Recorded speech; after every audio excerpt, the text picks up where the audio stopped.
Definisi mengganggu tetangga itu bagaimana Pak Ustadz? Apalagi kita di komplek perumahan.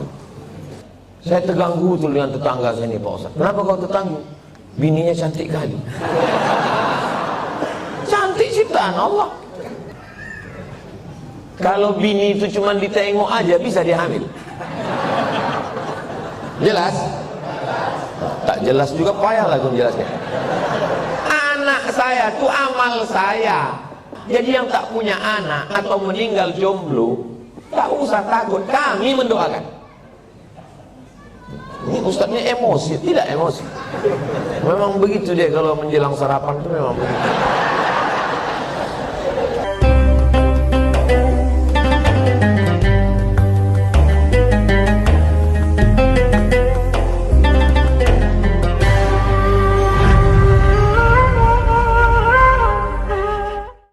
Apakah boleh saya tak datang atau datang macam mana? Karena sampai kapan uang korupsi itu berakhir? Karena kekayaan dia bangun rumah peta itu uang korupsi. Nah, saya tahu dalam agama sedikit belajar dari Ustaz juga dalam kaset uang korupsi itu kapan habisnya? Jadi kalau saya tak datang bagaimana hukum saya? Anak saya kontak. Assalamualaikum warahmatullahi wabarakatuh. Waalaikumsalam warahmatullahi wabarakatuh. Misalnya saya punya keponakan.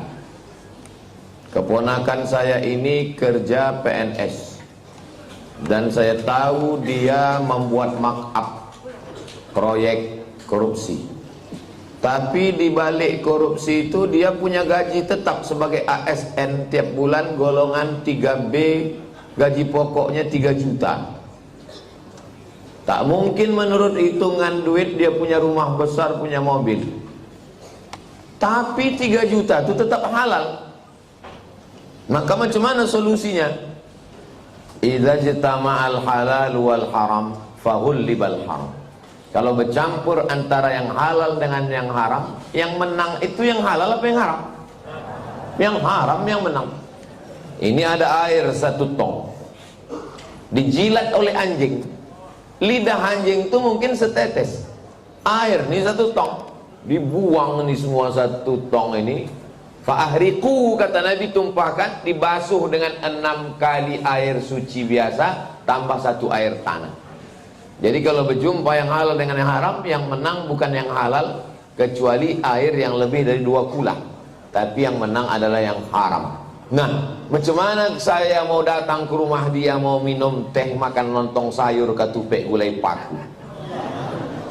Maka karena keponakan ini udah macam anak, saya kasih tahu sama dia, kau jangan kau kerjakan yang haram ini, karena kau nanti masuk neraka jahanam. Hidup ini sementara, mati kau nanti tinggal rumah besar nih, tinggal semua. Tapi rupanya dia degil, dilawannya pula saya. Maka pas acara anaknya nikah, diundangnya saya. Maka saya bilang, aku mau datang ke rumah kau kalau kau sediakan nasi bungkus yang kau beli dari gaji kau yang 3 juta. Kalau dari duit yang subuhat yang haram itu kau sediakan, aku tak datang. Kalaupun aku datang tapi jangan kau tersinggung, aku tak makan nanti. Kata dia, datanglah Wak. Dia manggil saya Wak. Kalau Wak tak datang, bagus, tak berkurang nasi aku.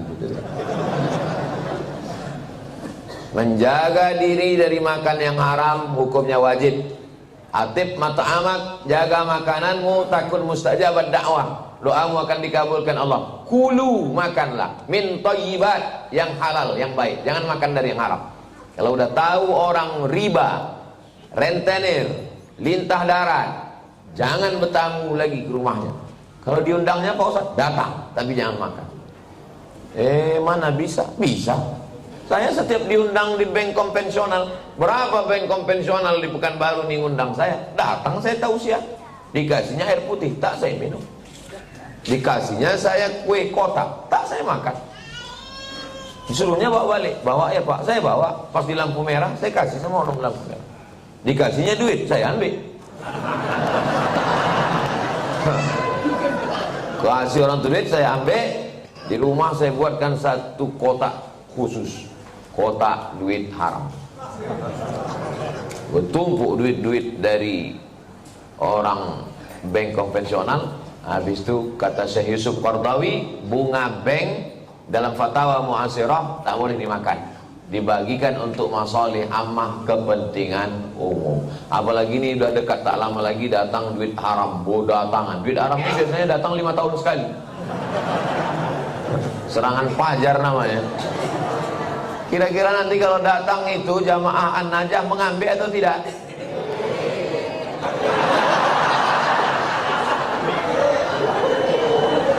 Nanti kita. Saya dah yakin 100% orang An-Najah ni kalau ada yang membagi-bagi duit 50.000 tak akan mereka ambil. Mudah-mudahan Allah menjaga kita dari makan haram. Bedakan antara marah karena Allah atau marah karena ulah. Kalau marah karena Allah, apalagi saudara, anak kemanakan, tak akan sakit hati dia kalau kita bercakap, nasihat. Aku tetap datang. Tapi jangan karena itu lalu putus silaturahim. Tetangga saya ini Pak Ustadz kerjanya riba, dikasihnya saya kue, ambil kuenya, jangan dimakan. Kemana saya serahkan? Terserah. Dibuang Pak Ustadz, jangan mubazir. Kasih ke fakir miskin, anak yatim. Tapi itu dimakannya juga. Itu namanya masalih ammah, kepentingan umum, bukan kepentingan pribadi. Jelas? Jelas. Patutlah Ustaz tak mau minum dari tadi. Inilah, nanti ini jamaah ini mudah dia ambil kesimpulan. Cuma saya bismillah.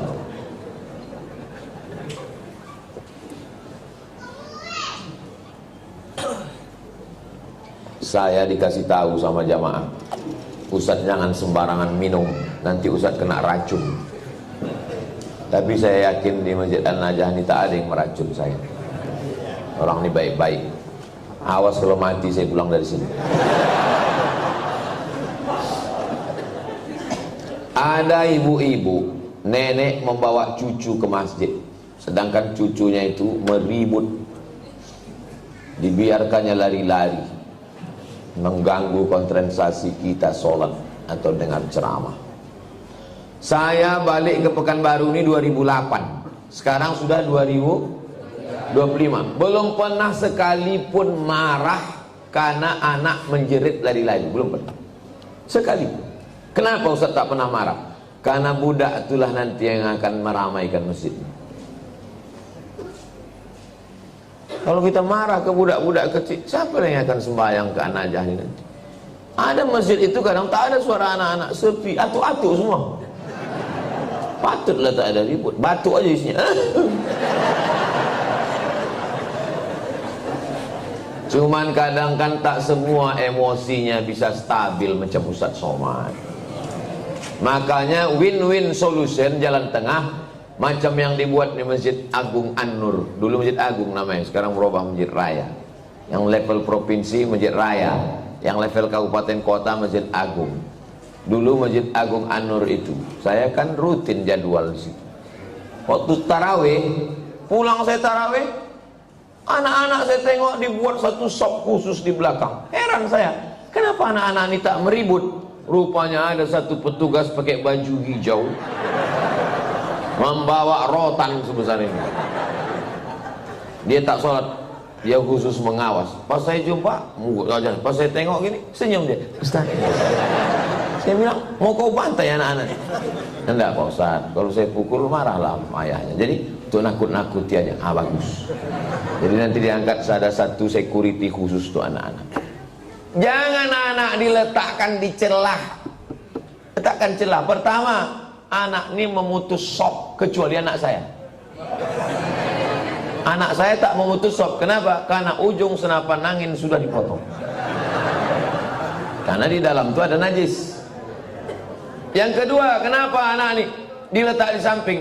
Anak ini belum mumayyiz. Macam mana cara membedakan udah mumayyiz sama belum? Kalau dia meribut, kita gini kan, itu udah mumayyiz.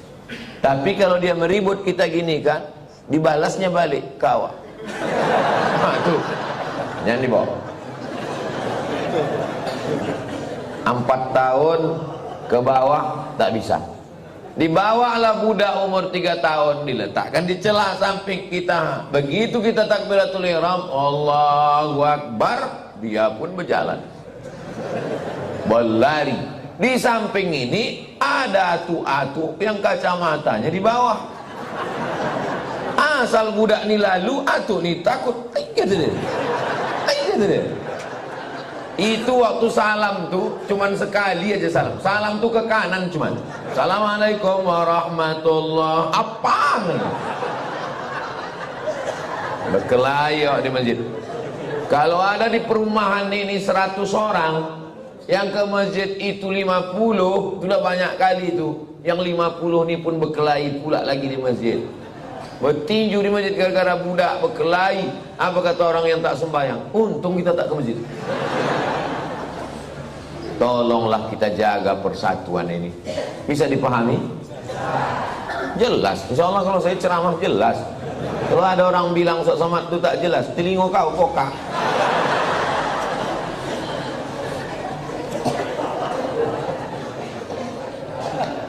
Bolehkah membaca Yasin di pemakaman, Pak Ustaz?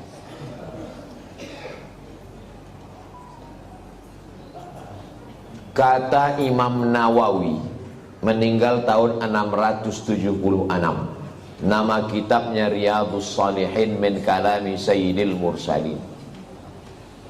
Dia mengutip pendapat Imam Syafi'i. Wa qala Syafi'i, Imam Syafi'i berkata, wa in khatimul Qur'ana kullahu kana hasanan. Seelok-eloknya, sarancak-rancaknya dikhatamkan sakhatam Quran, bukan surat ya, sakhatam Quran. Saya tak bisa membacakan sakhatam Quran di makam emak saya karena makamnya di Sumatera Utara. Saya mau pergi, saya membaca di rumah. Di makam saya minta ada orang membacakan sekhatam di makam almarhumah emak saya, mengamalkan fatwa Imam Syafi'i. Yang seelok-eloknya dikhatamkan, dikubur itu sekhatam. Kalau tak sanggup sekhatam, maka bacalah hatinya Al-Quran. 30 juz 114 surat tuh, mana hatinya? Wa qalbul Quran ya. Itulah mengapa kalau kita ziarah kubur membaca surat ya. Ada 3 hati.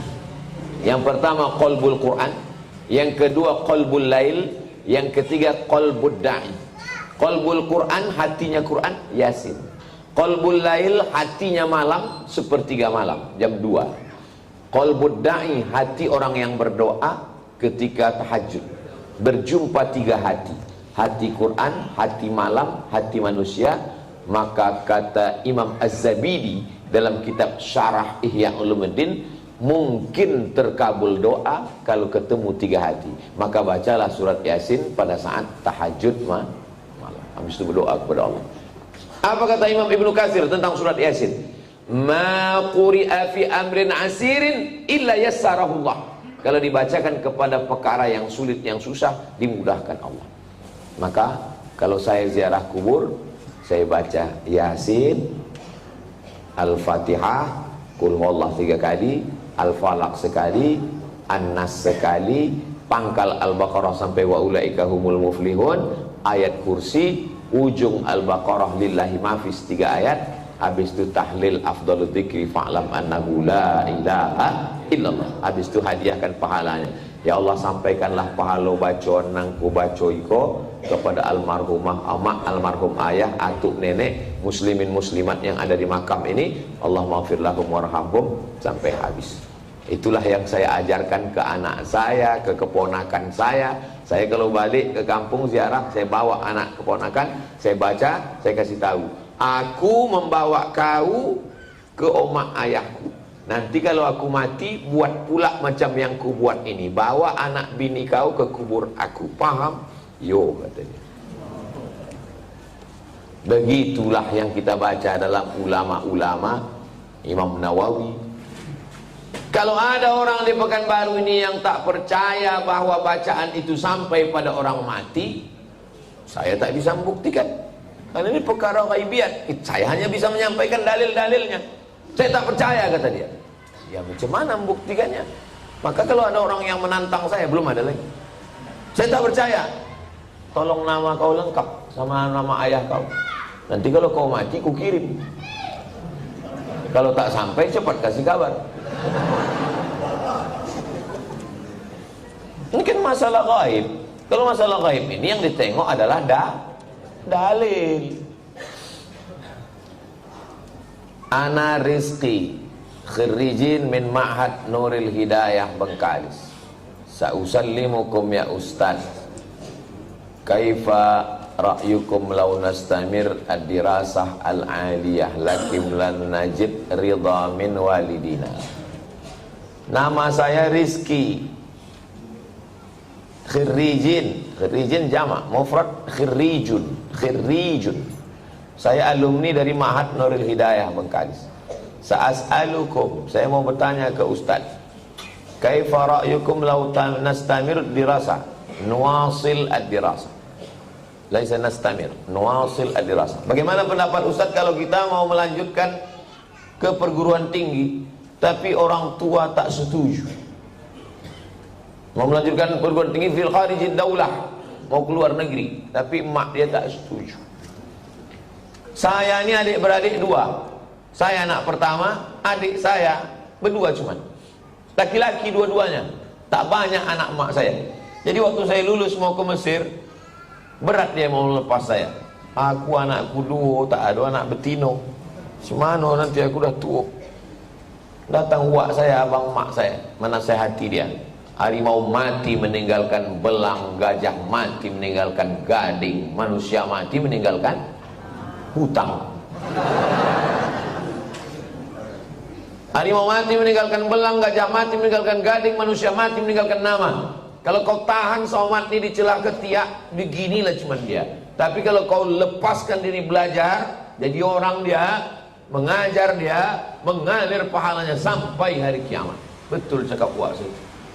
Sampai hari ini di mana aja saya tausiah, pahalanya mengalir ke makam almarhumah mak saya. Maka ibu-ibu yang sayang ke anak, bukan kalian siapkan anak dalam kelambu, bukan kalian suapi, lepaskan dia sejauh mata memandang. 4 tahun aku tak balik. Kenapa tak balik? Ongkos mahal. Sampai terpikir juga di kepala, jangan-jangan aku anak angkat, anak adopsi, balik. Sampai akhirnya 2017 saya daftar S3 ke Sudan. Waktu itu umur mak saya sudah 70 tahun.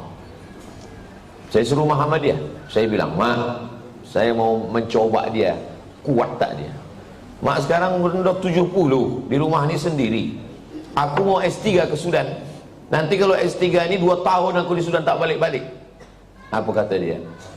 Pergi kau ke Sudan sampai doktor baru kau balik. Kalau aku mati, matilah, yang penting mengalir pahalanya. 70 tahun umur mak saya. Sampaikan video ini ke mak kau. Kalau tak mau juga dia nerima, tahu mak apa itu. Ibu kalau sayang sama anak, lepaskan dia sejauh mata mandang.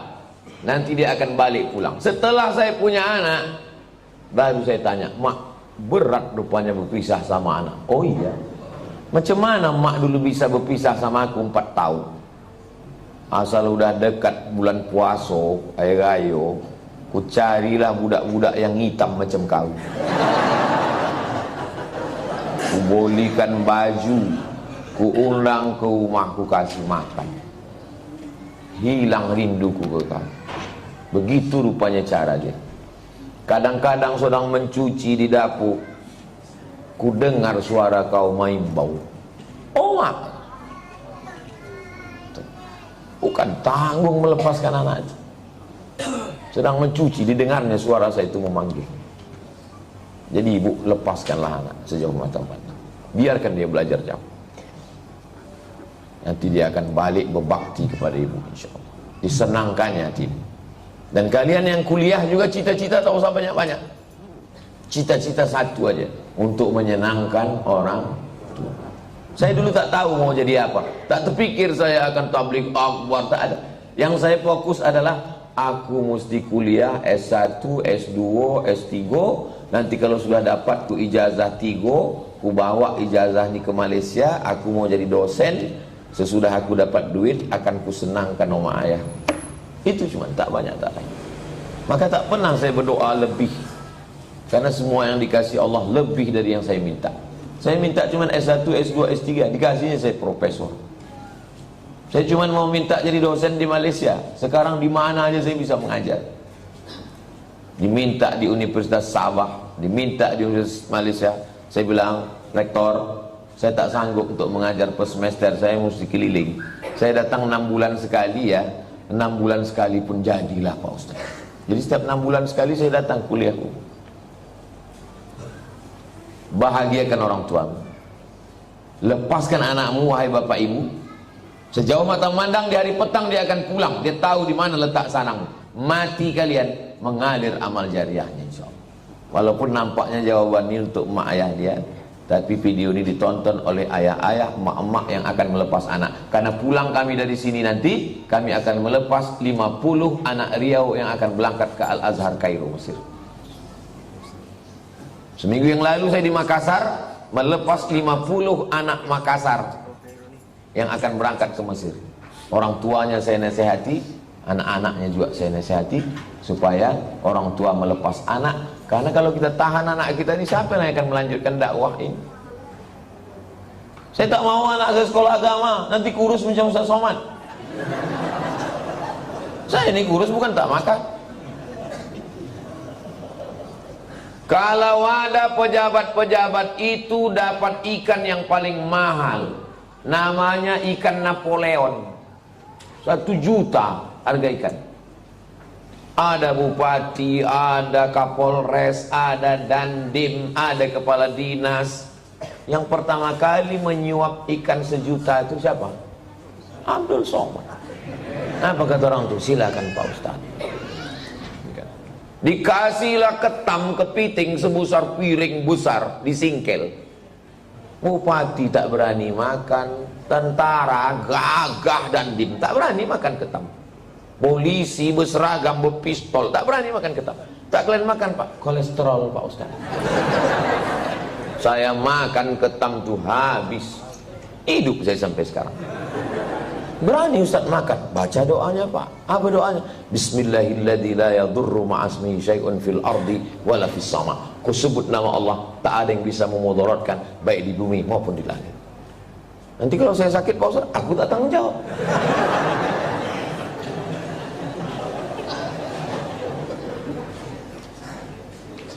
Definisi mengganggu tetangga itu bagaimana Pak Ustaz? Apalagi kita di komplek perumahan. Mengganggu menurut syariat Islam, bukan mengganggu menurut perasaan. Kalau menurut perasaan, perasaan ini lain orang, lain kepala, lain orang, lain hatinya. Saya terganggu betul dengan tetangga saya ini Pak Ustaz. Kenapa kau terganggu? Bininya cantik kali. Cantik ciptaan Allah. Jadi yang maksud mengganggu itu adalah kalau bertentangan dengan syariat Islam. Saya terganggu dengan tetangga saya ini Pak Ustaz. Kenapa? Melihara anjing dia Pak Ustaz. Oh, dalam Islam melihara anjing hanya boleh untuk menjaga kebun dari pencuri. Tempat kita aman, rumah rapat, maka tak ada alasan. Maka kita lapor ke RT RW, musyawarah, dudukkan bersama. Kadang jamaah ini mau mengambil hukuman segera, saya racun aja Pak Ustaz. Dipasang racun, rupanya anjing itu tak makan, ini makan kucing awak mati. Ini musyawarahkan. Wa amruhum syura bainahum. Hari libur, hari Ahad, rumah dekat-dekatan, dipasanglah lagu bum bam bum bam bum bam. Belilah earphone. Berapalah harga earphone? Dengar sendiri. Bum bam. Jadi dipasang satu komplek. Kan tak semua orang suka lagu itu. Apalagi di situ ada orang-orang tua yang jantungnya tak kuat. Mendengar itu, betul dia mati. Ini mengganggu. Menurut syariat pun tak betul. Nah, maka menurut syariat agama Islam, rumah berdekatan, sempadan cuma dinding, dinding pun tak penuh ke atas, ditanamlah pula pokok mangga pas. Buahnya apa tak asal menengok meniti air. Nah, ini mesti menjaga. Maka kata Nabi, idza tabakhta, kalau kau memasak, fa'aksir ma'aha, banyakkan kuahnya. Pesan Nabi ke tetangga, kalau kau masak, banyakkan kuahnya. Untuk apa? Berbagi ke tetangga, menyambung tali silaturahim. Kata almarhumah mak saya dulu, kalau tak menjulur labu, tak menjulur kundur. Ini pokok labu, ini pokok kundur, sama-sama ditanam. Menjulur itu maksudnya keluar pucuknya. Keluar pucuk labu, keluarlah pucuk kundur. Kalau tak keluar pucuk labu, tak keluar pucuk kundur. Apa maksudnya? Kalau tak kedatang makanan kita, tak datang pula makanan orang. Halus pepatah orang. Bagikan makan. Kata Nabi kuah, tapi yang pula gara-gara ceramah nih kuah aja. Dulu sebelum Ustaz datang berbagi ayam kami, sesudah Ustaz kuah aja lagi. Gara-gara Ustaz Somad. Nah, tahadu tahabu, saling berbagi hadiahlah kamu, maka kamu akan berkasih sayang.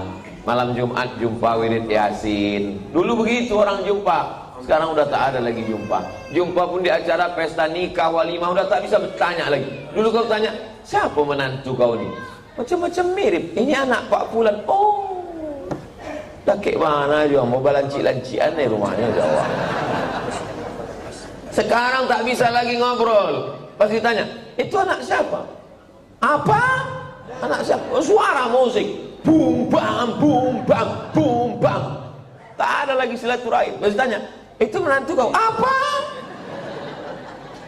Tak ada lagi silaturahim. La salam wala kalam. Alhamdulillah, Masjid An-Najah ini tempat kita bersilaturahim. Datang ke masjid, buat wirid Yasin malam Jumat, baca Yasin habis maghrib, habis itu habis isya acara makan bersama. Tak ada duit, kumpul iuran. Di Malaysia itu setiap masjid itu ada dapurnya. Saya perhatikan, setiap masjid ada dapurnya, ada dandang besar dan bisa masak. Tidak usah masak yang repot-repot, masak nasi minyak, nasi mandi. Karena ayam nyembur satu situ kumpul makan bersama. Di Malaysia itu ceramahnya tak terlalu banyak. Ceramah sedikit aja, makan yang lama. Tempat kita ceramahnya panjang. Habis selesai keluar lami kecil-kecil. Di tempat lain. Kalau di An-Najah ini tak tahu kita. Kita tengoklah. Saya menikah dengan seorang duda.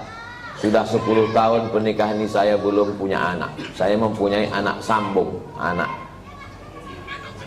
sambung. Saya menyayangi dan mencintai seperti anak kandung saya.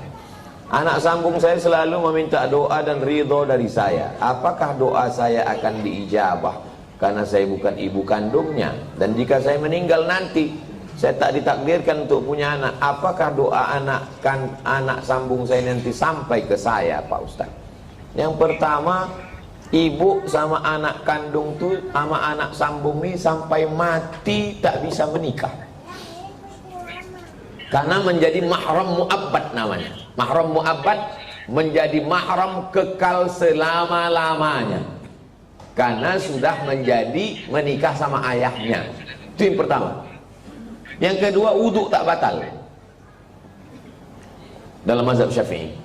Yang ketiga, seandainya saya lewat di kuburan di depan Hotel Mutiara Merdeka dekat Leton, saya mau pergi nih, lewat kuburan itu saya baca doa, Assalamualaikum ya ala diyar minal mu'minin wa inna insyaallah bikum lahiqun yarhamullahu mustaqdimin wal mustakhirin nasallallahu wa lakumul afiyah Allahumma fir lahum warhamhum. Doa saya sampai apa tak sampai? Doa saya sampai apa tak sampai? Sampai. Padahal saya tak kenal sama orang itu. Sampai doa. Apalagi anak sambung. Kenapa ragu doa tak sampai? Oh, jadi doa sampai Pak Ustaz? Sampai. Lalu apa makna dalam hadis itu? Waladun solihun. Maksudnya amal saya kepada orang mati itu sampai. Bukan tak sampai. Amal kita ini semua kepada orang mati sampai. Kalau tak sampai amal kita kepada orang mati, tak ada sholat jenazah. Sholat jenazah itu amal orang hidup apa orang mati? Orang hidup untuk orang mati. Jadi kalau ada orang mengatakan amal orang hidup tak sampai kepada orang mati. Nanti pas dia mati, jangan sembahyang kan? Bisik kan, kau dulu bilang tak sampai kan? Tak sampai kau. Amal orang hidup ini sampai ke orang mati. Terus Pak Ustadz itu katanya anak yang soleh. Masih fokus nih, masih fokus. Ini Abdul Somad. Abdul Somad ini kalau mati amalnya kan putus semua kan? Putus kan? Masih bisa dia ceramah? Putus. Masih bisa dia sholat sunat Isra? Tapi ada 3 amalnya yang dulu tak putus. Yang pertama, shadaqatun jariyah. Disumbangkannya 2 sak semen ke Masjid An-Najah. Putus atau tak putus? Tak putus. Karena setiap hari orang sholat mengalir ke dia. Itu kan amal dia dulu. Yang kedua, ilmun yuntafa'u bih. Ceramah dia di Masjid An-Najah. Ceramahnya itu dulu atau sekarang? Dulu. Habis mati tetap mengalir, diamalkan oleh jamaah. Yang ketiga, anaknya. Anaknya itu kan amal dia itu. Yang ketiga, inilah orang bingung. Anaknya kok amal dia, Pak Ustaz? Kalau bini itu cuma ditengok aja bisa dia hamil. Jelas? Tak jelas juga payah lah aku menjelaskan. Anak saya itu amal saya. Amal saya. Jadi hadis itu bukan bercerita hanya doa anak saja yang sampai. Hadis itu mau menceritakan amal-amal dulu tetap mengalir sesudah salah satunya anak. Jadi yang tak punya anak atau meninggal jomblo tak usah takut, kami mendoakan. Ini Ustadz ini emosi, tidak emosi. Memang begitu dia kalau menjelang sarapan itu memang begitu.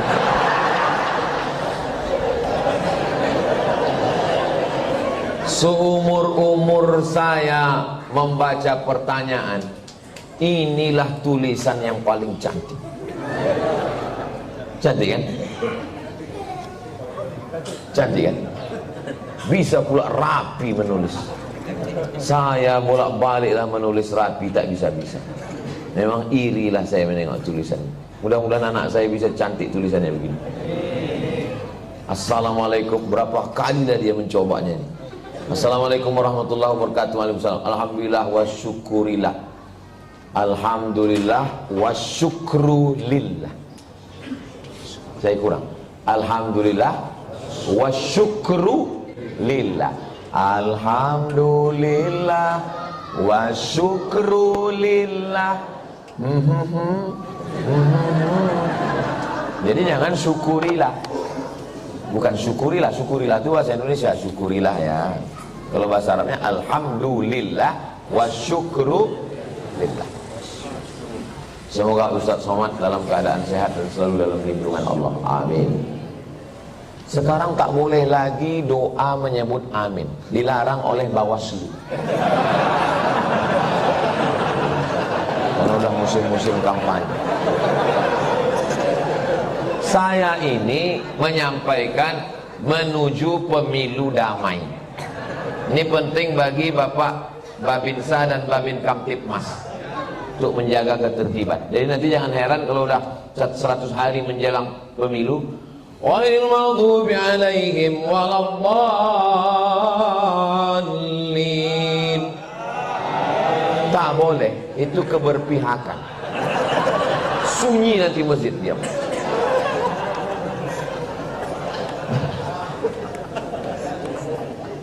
Saya mau bertanya Pak Ustadz, kiat-kiat agar ikhlas menerima ketetapan takdir Allah dan tetap berprasangka baik kepada Allah. Mohon doanya Ustadz untuk seluruh istri pejuang garis 2. Pejuang garis 2 itu maksudnya yang belum hamil. Kalau udah dipakainya tes spek itu kan 2. Ini penjelasan bagi yang belum berbini. Yang udah berbini pun tak paham juga. Bagaimana cara kita biar supaya rela menerima takdir Allah? Saya kalau datang bertamu ke rumah jamaah, Assalamualaikum Pak. Waalaikumsalam. Ustadz Somad, tolong doakan mak saya Pak Ustadz. Maknya di mana Pak? maknya di dapur, duduklah mak tuh di kursi. Berapa umur mak? 80. Belum bisa saya menerima, karena mak saya meninggal umur 70. Dalam hati saya tetap, kok hidup mak dia, kok mati mak? Kok tak sempat makku ku bawa jalan-jalan ke Brunei, ke Malaysia? Kok tak sempat ku senangkan dia? Tak bisa hati saya menerima. Macam mana saya mau menceramahi jamaah? Marilah kita sabar menerima takdir Allah. Saya aja tak sabar. Tapi cara Allah menghibur saya, habis saya tausiah datang ibu-ibu. Ustaz, tolong doakan keponakan saya. Keponakan ibu ini kenapa?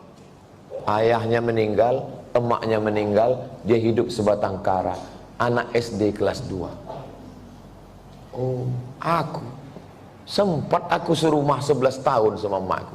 Dari 2008 ke 2019. Ini budak nih kelas 2 SD sebatang kara. Ternyata yang membuat kita bisa sabar itu adalah ketika membandingkan dengan orang lain. Begitu cara Allah mengajar saya. Ayat tak mempan, hadis tak mempan. Kenapa tak? Saya yang berceramah, saya yang nyuruh orang sabar. Tak bisa saya terima. Tapi begitu dijumpakan Allah, oh rupanya. Maka diantaranya yang membuat kita kuat ini adalah dengan memperbanyak bercerita dengan orang. Kita ini kalau banyak bercerita, ngobrol dengan orang, itu menyadari betapa besarnya nikmat Allah kepada kita. Aku pula bisa begini-begini, kawan ini tak sempat berbakti, jumpa pun tak sempat. Yang kedua, bagaimana caranya? Caranya adalah menguatkan dalam hati bahwa innallaha katabal maqadir, Allah sudah menuliskan takdir 50 alfasana, 50.000 tahun qabla an yakhluqas samawati wal ard. Sebelum Allah menciptakan langit dan bumi, Allah sudah menuliskan takdirku 50.000 tahun sebelum Allah menciptakan langit dan sengaja dihunjamkan terus ke kepala. Abdul Somad, Allah sudah menuliskan 50.000 tahun sebelum menciptakan langit dan bumi bahwa kau sama emak kau itu cuma sampai 2019. Lebih dari itu bukan kuasa kau. Asal terlintas itu terus. Otak itu dihunjamkan dengan hadis itu. Yang ketiga, membuat sesuatu yang terus mengalir. Sedekah untuk santri, untuk Palestina. Asal teringat, baca Al-Fatihah.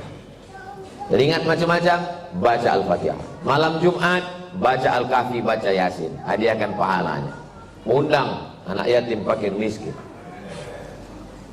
3 itulah cara untuk mengurangi beban hati kita.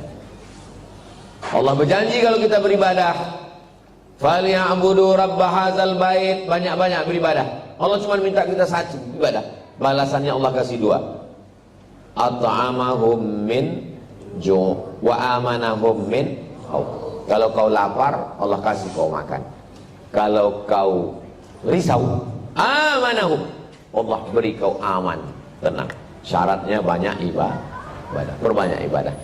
Pagi sholat isyraq, sholat duha, malam bangun mandi, sholat sunat wudu, sholat sunat taubat, sholat sunat tahajud, sholat sunat hajat, zikir, banyak bertasbih. Zikir 3 pilihan. Zikir banyak, zikir pilihan 3. Pertama istighfar, yang kedua sholawat, yang ketiga afdalul zikri fa'lam annahu la ilaha illallah. Astaghfirullahaladzim, astaghfirullahaladzim, astaghfirullahaladzim. Kalau tuan membeli peniti, jangan ditusukkan ke sayur kubis. Kalau mik sudah mati, tandanya waktu sudah habis.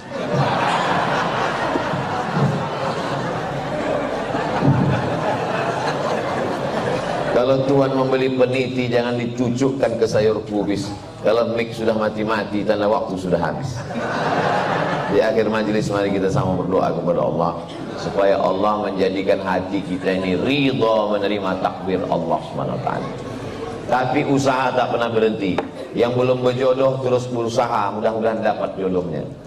Yang belum garis 2 terus berusaha, makan toge, makan kacang-kacang, makan sayur, berdoa. Nabi Ibrahim alaihissalam baru lahir anak Ismail umur 86 tahun.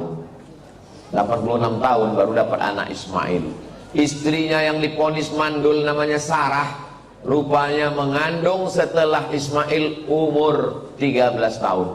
Waktu itu umur Nabi Ibrahim 99 tahun. Akhirnya punya anak. Waktu anak itu lahir, tersenyum Nabi Ibrahim. Karena udah diponis orang istrinya mandul takkan punya anak, senyum dia. Senyum itu bahasa Yahudinya Yitzhak, bahasa Arabnya Yithak. Maka dikasihnya nama anak itu Ishak. Ishak itu artinya tersenyum bahagia. Saking kan lucunya cara Allah ingin menguji seorang hamba. Tak ada yang sulit. Innama amruhu iza arada syai'an ayaqula lahu kun. Tak ada yang sulit bagi Allah. Allah cuma ingin menengok air matamu tumpah di tengah malam. Allah cuma ingin melihat sujudmu lebih lama. Dalam perjalanan hidup saya, dipukul ombak, diempas gelombang, baru saya paham. Rupanya kalau hidup ini tenang-tenang saja, tidak akan melahirkan nakhoda yang ulu. Kalau tidak tajam ombaknya, sujud kita sebentar. Tapi kalau pukulan itu kuat, lama sujud kita dan terasa nikmat. Karena tak ada lagi kawan yang bisa diajak berbisik. Akhirnya kita berbisik ke tanah. Malaikat-malaikat di langit memintakan doa itu dikabulkan Allah Subhanahu wa ta'ala. Mudah-mudahan kita termasuk orang yang diberikan Allah kekuatan istiqomah iman dan Islam. Ala hazihin niyah al-Fatihah. A'udzubillahi minasyaitonirrajim. Bismillahirrahmanirrahim. Alhamdulillahirabbil alamin arrahmanir rahim maliki yaumiddin. Iyyaka na'budu wa iyyaka nasta'in ihdinas siratal mustaqim. Shiratal ladzina an'amta 'alaihim ghairil maghdubi 'alaihim waladdallin. Amin. Rabbana fir lana dzunubana, ampunkan dosa kami ya Allah. Wali abaina, ayah kami, wali ummahatina, mak kami, wali azwajina, pasangan hidup kami, wali dzurriyyatina, anak cucu keturunan kami, wali man hadarana, semua yang hadir di majelis ini, wali man syarakana, jamaah kami yang mengikuti dari jauh, hatinya tetap terpaut dengan ilmu yang kami sampaikan. Waliman ahsana ilaina, orang-orang yang sudah berbuat baik pada kami belum sempat kami membalasnya. Wali jami'il muslimina wal muslimat wal mu'minina wal mu'minat al ahya'i minhum wal amwat bi rahmatika ya arhamar rahimin. Allahumma ansur ikhwanana al mujahidina fi Palestin. Tolong saudara kami yang sedang teraniaya di Palestina ya Allah. Wa dammir a'da'aka a'da'ad-din. Hancurkan Israel, musuh kami, musuh engkau, musuh semua orang-orang beriman ya Allah.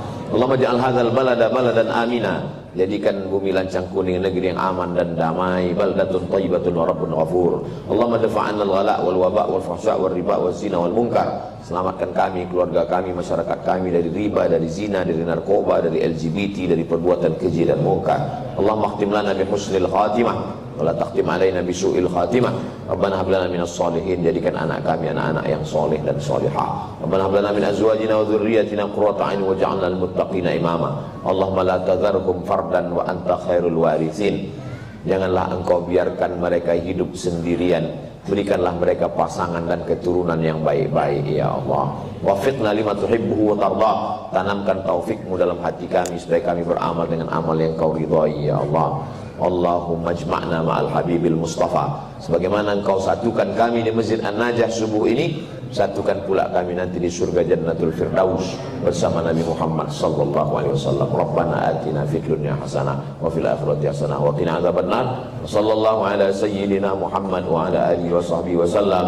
Walhamdulillahi rabbil alamin. Taqabbalallahu minkum minna wa minkum taqabbal ya karim. Terima kasih, mohon maaf. Wassalamualaikum warahmatullahi wabarakatuh.